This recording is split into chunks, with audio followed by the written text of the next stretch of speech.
Hey, welcome to the Pharmacy Residency Podcast, a member of the Pharmacy Podcast Network. I wanted to talk to you today about LinkedIn and, of course, the residency match rates. So, some of you have kind of maybe, I don't want to say dismissed LinkedIn, but it's okay, well, it's something that people do. It's kind of like a CV and things like that. But LinkedIn has really become the social media site that you need to be on as you're kind of looking for a job and to kind of stay with what's going on with other pharmacists, what's going on with the profession. I found that it's really good. I dismissed it because I'm not really looking for another job. I would be very happy if I stayed at this position for the next 12 years and retired with the state pension, IPERS, or whatever it is. And that would be very happy for me because it gives me the flexibility to do things like this and to contribute in this way. So if you want to connect with me on LinkedIn, I am Tony PharmD. You can go to linkedin.com/in/TonyPharmD and then just send an invite to connect. I think that it's really important that now, as we're looking into the recession, that we have more networking connections. You're going to find that it's a lot easier to make those connections before you need them than later. So who knows? You never know. Something might happen with enrollment that's really drastic, that I need a new position or something like that. But yeah, I'm hoping to continue teaching chemistry, pharmacology as a professor as we move on. So today what I'm going to do is I'm going to talk a little bit about the match rates, and I've kind of been getting used to how do I really disseminate information on LinkedIn, how do I do that. And what I've found is that I will first now post something, and then I will do the detailed episode on the Pharmacy Residency Podcast, and then I will put that out in the newsletter. And if you, again, want to check that out, the way to do it is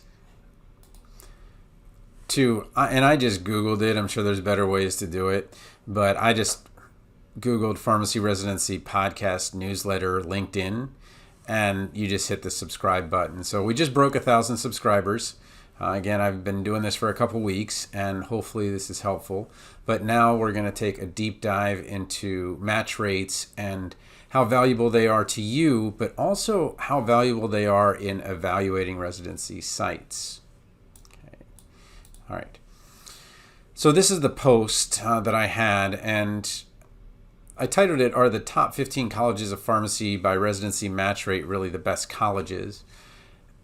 And I wanted to contrast the U.S. News and World Report best colleges or best pharmacy schools list, because when you go to a school, obviously, if you're majoring in one thing, there's a much better college for that than another. And if we think of residency as maybe a path or even a major, it really makes a lot more sense to go to certain colleges than it does to go to other colleges. Now, I talked about interview rate, that is how likely it is that you're going to get an interview in the first place, or how likely it is that you'll be able to rank someone really. Then I'm going to talk about persistence rate after this episode, which is a combination of when people started and how they ended up. And I think that is truly better than match rate, because there are some issues with match rate in terms of artificially high or artificially low based on what happens in terms of getting interviews. So because match rate is supposed to be the gold standard, it's what most schools put on the front of their web page. Our students matched at 70% or 80%. And really what we want to do is compare that and say, well, where's the middle? Well, the middle is right around 77%. That after someone got an interview, then 77% of those people actually matched. But that's not, looking at the people at the very beginning, that's not how many ended up at the end. It's really 2 out of 3. And I'll talk about that in the persistence rate.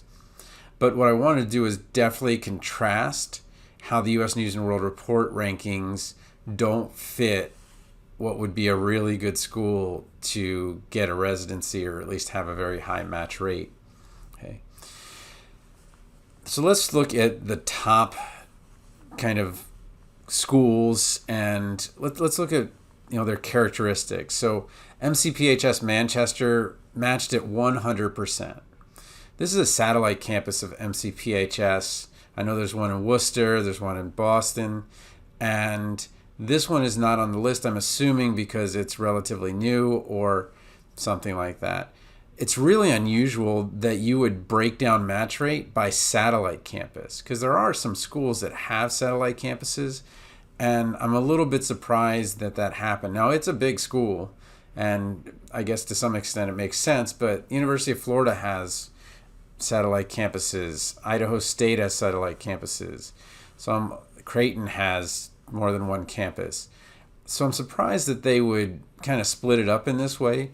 But technically, if you're asking what school got the highest match rate, this would technically be it. But if you put MCPHS together, that would be a different number. The true top school is the University of Findlay, and hopefully I'm pronouncing that right. Husson and Findlay, those are two that I really struggle to pronounce. What's crazy is that although it has the highest match rates in the country and the highest persistence rate in the country, and that means that from the group that began the journey, registered with the match, and at the end, it is the very highest in the nation, U.S. News ranks it at 108th. How is that possible? If you are a fan of, oh my gosh, the guy who wrote David and Goliath, Malcolm Gladwell, oh my gosh, he talks a little bit about U.S. News, and he is not a fan. What this algorithm does is it really prioritizes things like, how much a school can spend per student, but also how big is the endowment, how rich is the school, and things like that. And so when you see North Carolina, which has a match rate that is fractionally different from Findlay, but these schools are miles apart. Well, literally they're miles apart. But they're miles apart in their size and scope and those types of things. U.S. News is saying, okay, with all the things that you would want out of a college, North Carolina is probably one of the best in the country if you're going to pharmacy school, especially if you get in-state tuition. But if you are going for something very specific, like getting a residency, and you want a more intimate environment, then University of Findlay would probably be a very good choice. But that's not how U.S. News looks at it. This is the difference between first and 108th. So again, if you are at a private college of pharmacy, U.S. News is not kind to private schools because in general, their endowments are going to be smaller. I mean, you've got like Northeastern that I think has like a $2 billion endowment or something like that. But in general, these tiny schools with very small classes, very intimate environments, something that certain people would want over a large state school. Again, U.S. News is not kind to them, and I'll show you that this is the case. Number 4th came at University of Toledo, 94.44%, but they were 57th with U.S. News. Thomas Jefferson, 93.94%, they were 53rd. So here you have the top 5 schools for match rate. One is not on the list at all. One was 108th, one was 57th, and one was 53rd. Only one of those 5 schools ends up in the top 5.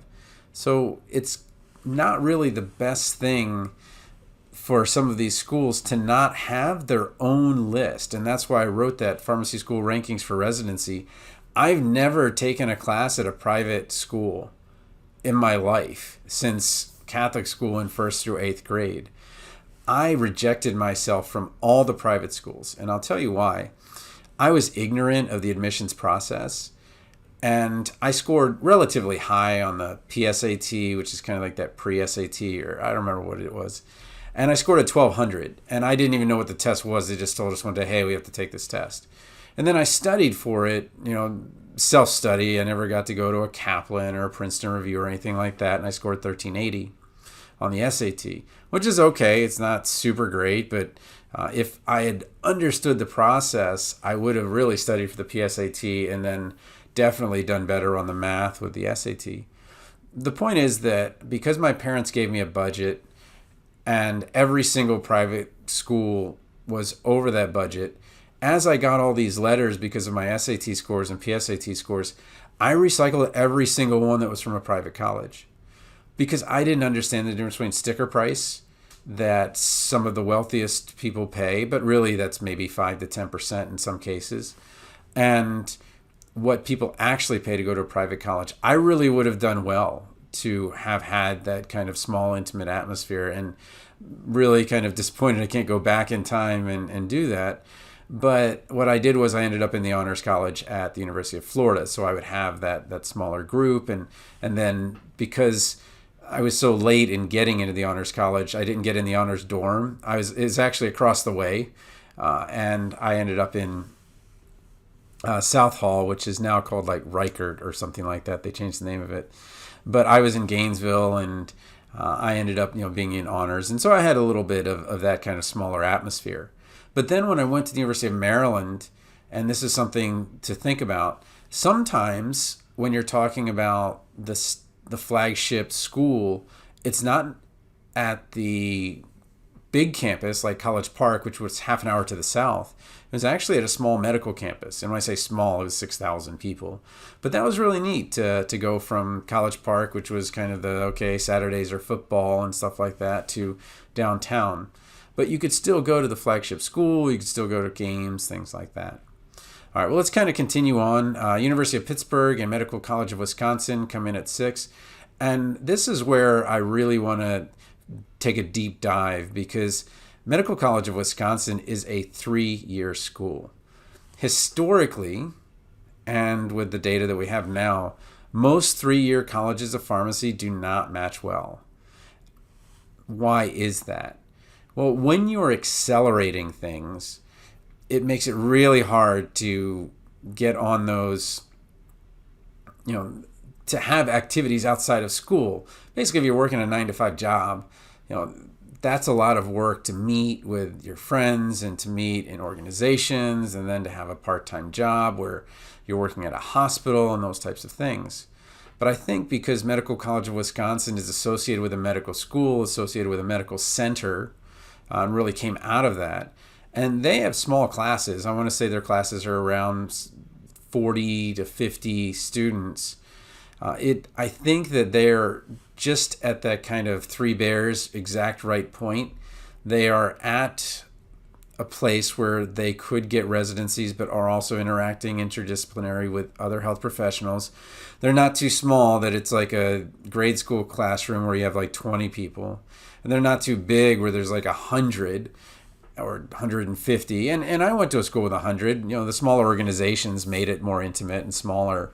But I think this is really the outlier where you really, if I was somebody at I was a dean at a 3-year college of pharmacy, and I looked at my match rate and I wasn't happy with it, I would talk to these guys and ask them, what are you guys doing? But I think that it's that instead of being out in some rural environment or some smaller suburb that's not right next to a medical center, I think they're the opposite, where they're associated with a medical center. And the medical center kind of gave birth to this College of Pharmacy and the 3-year program. So if you have a 3-year program and you want good results for residency, this is the place to go. But here's what's crazy. It's not even on the U.S. News list. It's so new. And I think this is one of those things where, wow, we tried something new. We went from medical school first to pharmacy school. Maybe that's one model that really helps with residency. University of Rhode Island, I've talked to students there. I know they're great. And they came in 98th on the residency list, but 40th in U.S. News. And I'm going to assume that Rhode Island, smaller school, didn't have the size endowment and those things. But University of Nebraska Medical Center is not huge either, and they came in 28th. So, but 8th and 9th on our list of residency match rates. Purdue University, again, we expect these flagship schools, which is what we're looking at with Purdue, Wisconsin, Connecticut, West Virginia, Michigan, and Mississippi. And what I want to make a point of with these schools is that if you are in a state that has these high matching schools, you're in a lot of trouble in terms of getting residencies in the state from out of state. So this is what I mean. When you're competing in-state, in general, you're going to see half of the students from a school go to an in-state residency. And in some places where the in-state school isn't as strong at getting residencies, you have a good chance coming in from out of state to get that residency.